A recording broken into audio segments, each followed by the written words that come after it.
we just didn't get hats on hats, and it's hard when there's an NFL linebacker making a tackle or unblocking the hole at 2 yards, like for anybody to be successful. So I think we didn't take advantage of the opportunities. They ran a little bit different defense than we thought. They might run, but it wasn't something we hadn't planned for. We'd seen it. And I think we just need to make sure we have a hat on a hat and then kind of go from there. Do you think those corrections are easy? What did you see of Bitonio during minicamp?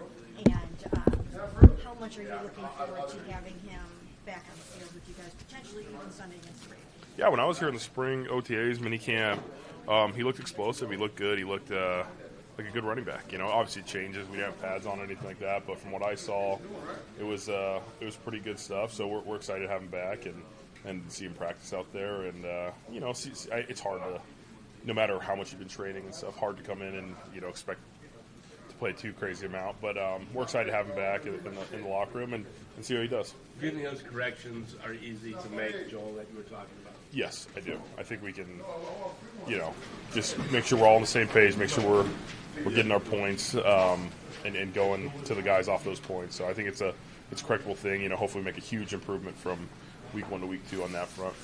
Joel, what about this idea of the Ravens celebrating the 30th anniversary of getting a team while you guys are coming to town? Yeah, I think Coach Stefanski's, since I've been here, since he's been here, has done a great job of telling the Cleveland Browns, history and what it's been, and and obviously that has parts to do with the Ravens' history as well. They made a choice, and it's part of the NFL, and it's part of the rivalry, it's part of the division, and so we got to come and give them a good fight. Do you think it was intentional that the schedule that you guys coming into town? I mean, it's a home opener. Who knows? I don't make those decisions. I just know we're on the schedule and we're going to go play. Joel, you've been here obviously a long time and talked to a bunch of fans and people around town. Have you gotten a sense of what it was like when that happened, when the team moved from here and then was gone for 3 years? Yeah. I mean, you hear a lot of stories from a lot of fans, but that's obviously, part of the worst part of the history. And you hear everybody say that they were watching the team in '64 and they won a championship, before they move on, and things like that. So the fans know it, and the fans have always supported us. So we know it's part of the history of the team, and fans were obviously devastated when that happened. You said that Kevin's done a good job of teaching the history of the team. So I take it was brought up this week. He hasn't said anything in the meetings, but we've had plenty of times talking about the great players that have played here and what's happened. It usually happens in the spring or in training camp, but nothing's had to be said this week. Bella said that if he were a player again, something like this would give him a little bit more juice in the game. Does it do that for you? I think it's just an AFC North game. As a lineman, we don't get too high, don't get too low. Like I got to bring the same juice every week, So for me, it is what it is, and I know we're going to go out there and compete and play against these guys. Joel, just watching the film back and everything, and obviously playing next to Dewan, how do you think he came out in week 1, and especially all the responsibility he had in the trade? Yeah, it's a tough matchup for anybody. I think he went out and competed. He played hard, which was part of it. We want to fine-tune the details, the fundamentals, and he's still making that transition from the right to the left side. But there's for sure some positive out there that we can keep building on. Joel, when you look at the Ravens pass rush and their rush coverage, what stands out about them for you guys this week? Yeah, I mean, they have good players, which is makes it tough for us. But also just they're very versatile, like in the blitz packages they run. 3 or 4 different fronts they can run on third down. They can drop D linemen and bring safeties and corners. So to be guessed right every time is a little bit tough. You try and get your assignments and your rules, and hopefully if they do bring something that we're blocking the other way for, we can throw our hots and be ready on that front. How about with Joe Flacco? Obviously, this game is going to mean so much to him, his first time back there in Baltimore. How much is that, what kind of a factor is that in this game for you guys to want to go out there and help win for him? Yeah, we do. Joe is just Joe cool. Like, even in the game last week, we're on a 20-play drive, and it's just like, he's just Joe cool. Like, we're going out there and playing. So I don't think he'll make it in big. I'm sure he'll think about it. That's a long time of his career. Super Bowl champ, MVP. career there. So I'm sure he'll have emotions going into it. But for us, we want to protect him and hopefully let him have a good performance. When you talk about you just talked about the Ravens pass rush. You can't guess right all the time. You've got to know your hots. So does this type of defensive team put a greater emphasis on the quarterback beating the rush? They do in some instances. Like some instances, you can throw it. I mean, sometimes they'll rush 4 and run games, and you have to try and block those guys and drop into coverage. That's what makes them unique. But there is a lot of times where you can have the perfect call, and you still might have one free the way they play things, unless you get to a 0 check. And so, the quarterback has to be on top of their game, winning the checks. How big of a difference is Joe going from what Cincinnati does schematically to what Baltimore does? Because it looks different. Yeah, in the past, I thought they were very similar, like base structures, but both of them kind of have changed that up a little bit. So there's a difference for sure. They have different body types, different players. They're all different than our defense, so that's always new every week now. But it'll be a good change up. I mean, we didn't get very much blitz at all from Cincinnati last week, and so I think we'll expect a little bit more this week. What is it about? I mean, you played the Ravens over the years. What is it about? I guess their culture defensively. It doesn't seem to matter who the coordinator is. It doesn't seem to matter the personnel that they put on the field. They just always play that real super physical smash mouth type of defense. Yeah, I think it starts with their organization. I'm sure top down they know the type of players they like to draft and acquire, and they, Coach Harbaugh's been there for a long time. So when you're there for that long, I think you can get your culture set up and get the players that fit your culture. And guys play there for a long time. There's examples of guys going away and then coming back and playing that system, or finding a guy like Kyle Van Noy towards the end of his career where, he's kind of been around a little bit, but they're like, no, he fits what we want to do, and he has a 12-sack season last year. And so they find these pieces, and I think it just starts from the top. They know who they want to get on their defense, and if you've done it for 20 years or however long they've been there, I think it works over time. Thanks.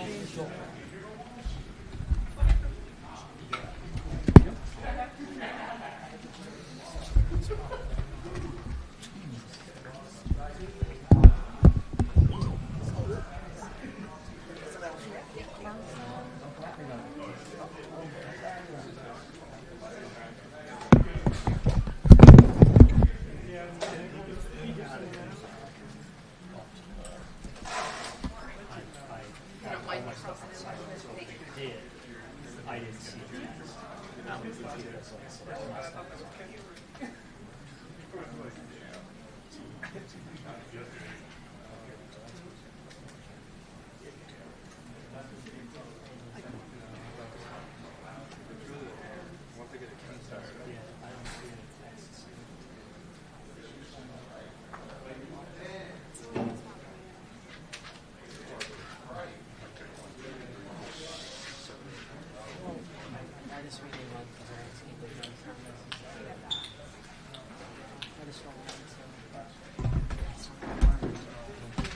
Should be retired on the beach.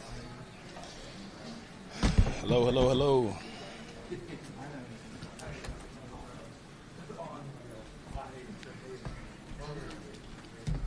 Last but not least. Is it ever facing Lamar? You faced him a number of times now. Does it ever get, I don't want to say easier, but I mean, is it all, has the degree of difficulty, I guess, I mean, as you've gotten more familiar with it, does it ever help you more as you play him more? Yeah, it's just like studying. The more you study, the better you do. But you know what kind of their offense presents and how they work through him, and what he could do with the ball. So I won't say it get easier, but you just get more prepared for certain stuff. Grant, you have so many young guys on this defense. Just how important is it to tell them, like, hey, you can't give up on a play with Lamar, like, until the whistle is blown, until it's over? Because, I mean, you saw it on Sunday night, the way he just extends stuff that anyone else it would be over. Yeah. We got faith in our D-line that they get home, but, he slipped through cracks sometimes and gets loose. But, all we could do as a secondary, stay on our coverage and don't get lax in coverage So, you make plays, man. It's the NFL. This is a question about defensive takeaways. And I know it's not an excuse, but I've gone back, and the Browns have only held the lead for 10% of the time over the last year. Last year's games and this year's games. How hard, is it harder to create turnovers when you're playing from behind? Oh, hell yeah. Because, it goes with the plays offense is calling when they're up. You got to start fast as a defense. We didn't do that last week. So, you got to get that ball. I think you answered your own question now. So. Grant, I asked a couple of guys this yesterday, but what do you think about the fact that you guys are 11.5-point underdogs going into this football game? Whoop-dee-doo. Grant, Baltimore's offense, it's explosive, obviously, with Lamar. We saw it in Buffalo. They had like 8 or 9 plays of plus 20 or more yards. Obviously, you're cognizant of it, but how do you try and slow that down when they're ripping chunks of yardage off the way they are capable? Don't do what Buffalo did. That was ugly tape. They scored 41 points. They feeling good. They hot right now. So, we're gonna switch some things up. Do what we gotta do. We're very familiar with this team, and hopefully, not do that. So talk about the young guys facing Lamar for the first time. Like Carson might be in space with Lamar. Yeah. When you're out there against him, what takes the longest to get used to? Is it the speed, just the agility that Lamar has? Like, what about him specifically? Yeah, he's a twitchy guy, so he's gonna try to get you to go one way. It's really just about taking your time. I'll say that. What about when he's in the pocket? We talk a lot about how he stresses you physically with the speed and the shiftiness. What about with his eyes and the way he processes the game? How does he challenge you guys that way? Yeah, he's got a lot of options. First of all, they surround him with a lot of playmakers. You have Flowers come across the middle on the mesh route. You have Mark Andrews sitting on top of the ball, scrambling with him. They probably won't have Likely this game, but and then he could get out and scramble too. So it's a pretty dangerous offense that they have. So it all runs through Lamar. Grant, how does them having Derrick Henry, how does your concern about him make Lamar Jackson better? How does what? How does knowing that you have to be concerned about Derrick Henry, how does that make Lamar Jackson even more effective? They either got to run the ball or pass the ball. So that's their 2 best players on offense. How hard is he to bring down Derek? Not hard. Grant, going back to that, we saw it last year. You obviously weren't afraid in that first matchup to take him on. Yeah. So where does that come from? Is that a mindset? We're playing football, man. It's tackle football. Somebody got the ball, you got to bring them down. Grant, what about the fact, Bubba was talking about the 30th anniversary celebration the Ravens are doing, and that if he was a player, it would add more juice to the matchup. I guess, do you feel that at all, just given the history of the 2 franchises? Yeah, no. Maybe Joe does, Flacco. So hopefully that light of flying to Flacco, he throw for 400 yards. Good? That's all. You got that mark.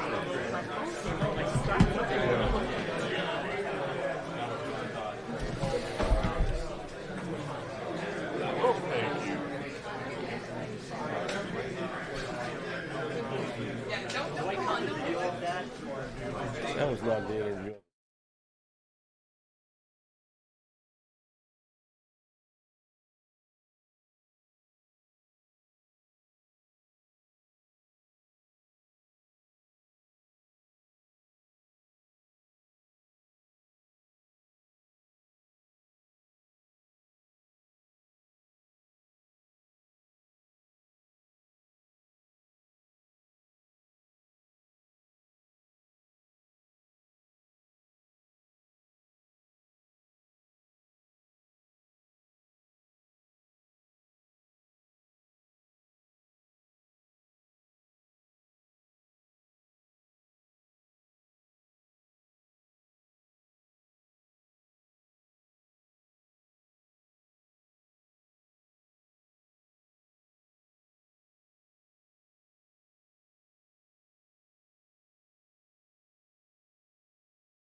What'd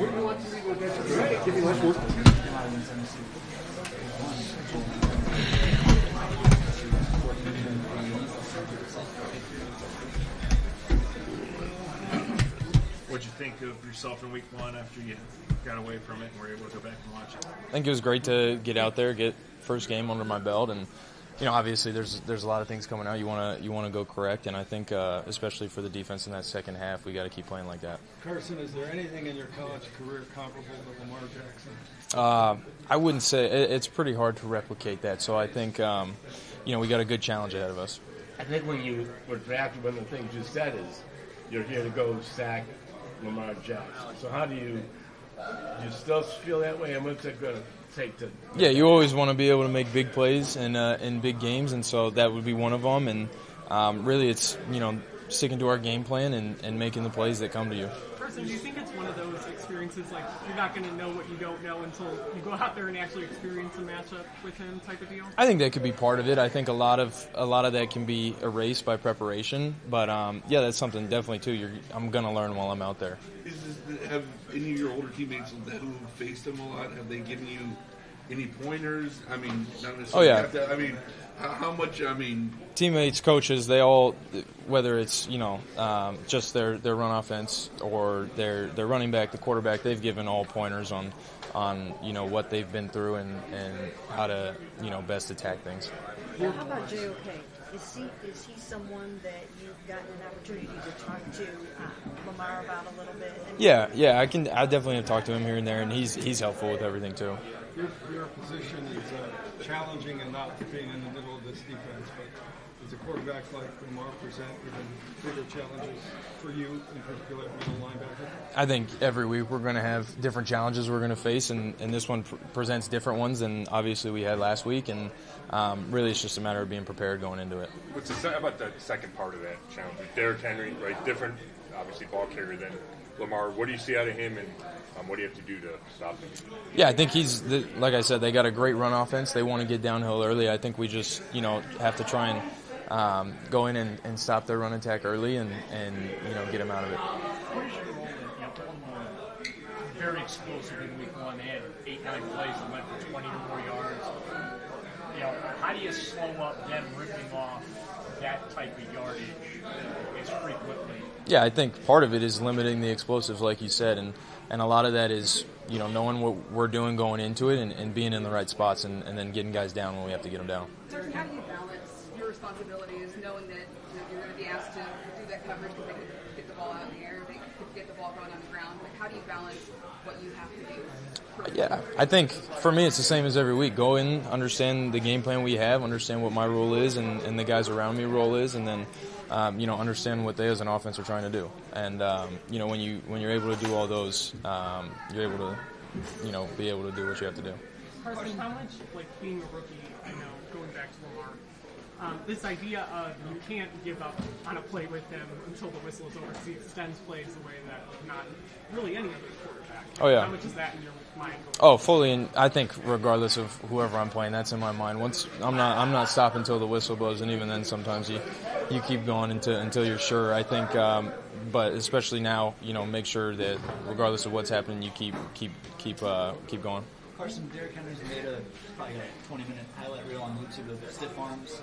How do you, as a tackler, guard against a stiff arm? Yeah, I think the simple, it's always just knock the arm down and then make the tackle is when you're going what you're supposed to do when you're tackling a guy with a stiff arm. You mentioned how the defense played better at the end of that opener. What was the biggest change you saw from the first couple of drives to the second half? We were just, I think, a little bit more locked in. I think this week a big emphasis for us is going in and starting fast. Good guys. Thank you. Thank you.